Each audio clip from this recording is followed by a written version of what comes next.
Today we've come to the magnificent Caledonia forest in the Scottish Highlands. This ancient forest was once huge, but today survives in only small regions. And a constant threat to these areas is fire. Where I'm walking now there should be trees, but 2 decades ago they fell victim to a forest fire. And just consider, it's taken 20 years for this little fella to show his face again. So here's the dilemma. How can you have a campfire without endangering the very thing you've come to enjoy, the forest itself? Well, I'm going to show you how.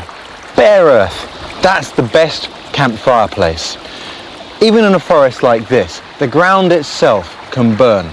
It's peat, and while you may not be aware of it, underneath your fire can be spreading sideways to come up maybe weeks later as a flare-up. By building on bare earth, we avoid that problem. First thing is to build a platform of dead sticks.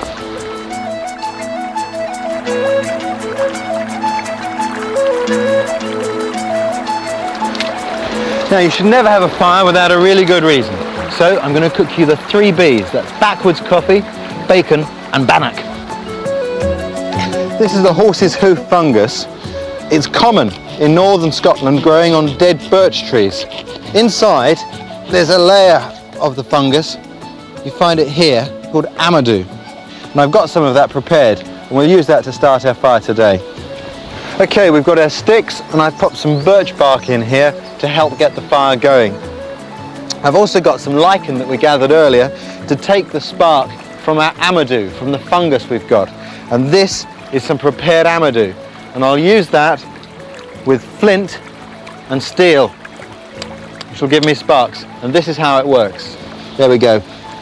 Now I'll put a little bit more fungus with that. You see it smoking there. I'm going to drop that into our lichen and birch bark mix.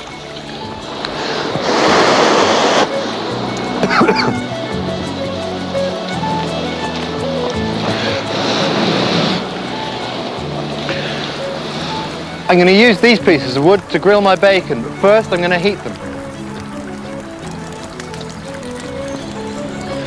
Call this plank cooked bacon. It's a good way of cooking bacon because the fat drains away and there's no washing up. Just hold it on with a couple of wooden pegs, just prop it by the fire.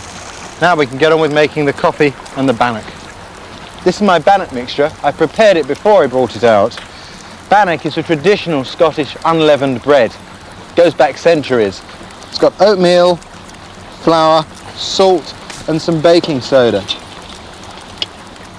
Mix it into quite a dry, doughy mixture. Generally it's a good idea to let things char just a little bit on the outside, because when you cook this way you want to make sure you've cooked all the way through. Personally I like the crusty bit. Use your embers to cook on. People generally cook too fast on campfires and burn the food. Coffee's in the can. Now we just check on our bacon. Just getting there.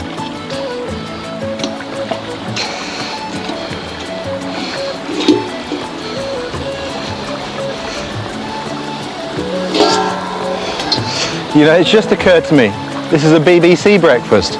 Bacon, bannock and coffee. There's one thing we never do, and that's bury a fire when we're finished with it. The only way to put a fire out is to put water on it.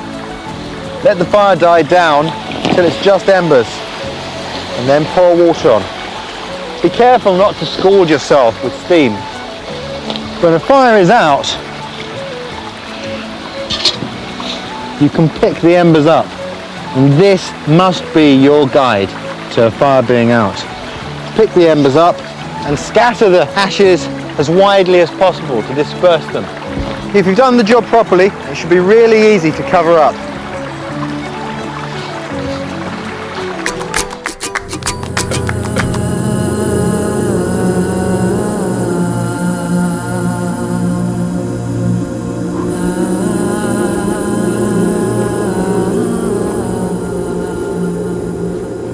Here, high above Argentière in the French Alps lie the highest mountains in Western Europe, their summits permanently gripped in ice. In winter, this frozen mantle creeps further down the valleys and couloirs, turning summer waterfalls into columns of vertical ice. Exactly what alpinists like Godefroy Peru search for. He's one of the world's leading ice climbers. Aha! Lindsay, surprise, look! They're foam, both of them. So where are we actually climbing? So you see, there is two. You are going to climb the right one. It looks fantastic. And so... What a setting as well. So we're going to have to abseil in by the looks of it. Yeah, we have to go to walk half an hour more, and we make 2 abseil, and after we climb it in 2 pitches. But we have to go because the weather is going to change this afternoon. So we haven't got that much time. No, I think it will be bad when we will be there. Like some clouds are coming and... That's life, huh? No luck, eh? Okay, we go? Yep.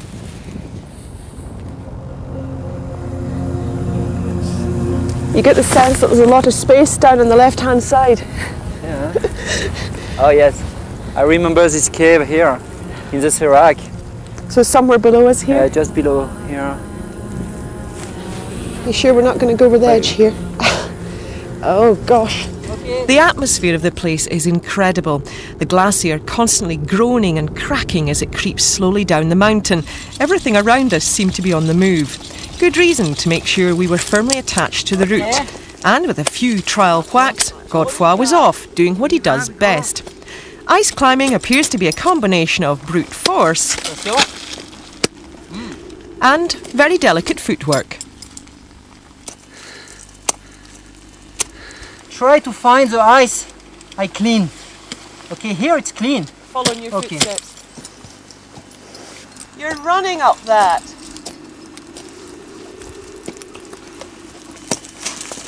I'm going to put a screw. Okay. Okay, Godefroy. Here I come. I've heard ice climbing described as vertical ballet, and right now I wasn't sure if I'd pass the audition. I was about to get intimate with a grade 4 route with ice angled at around 80 degrees. Easy for Godefroy, but pretty tough for a novice. Spin drift. Ow! Scares the living daylights out of me. If you're chucking that spin drift in me... Not me. You did that on purpose.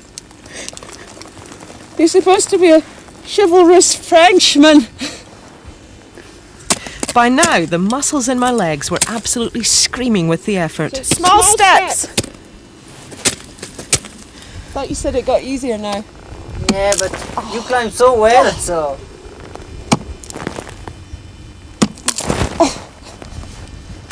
It's not funny. After several hours of climbing in steadily worsening weather, Godefroy finally reached the upper snow slope. I am on top! For me, it was a day of exhilaration and exhaustion, screaming calf muscles, face stinging from the cold, and fingers that had almost lost all feeling. But it's amazing what you can do with some expert encouragement. Bravo!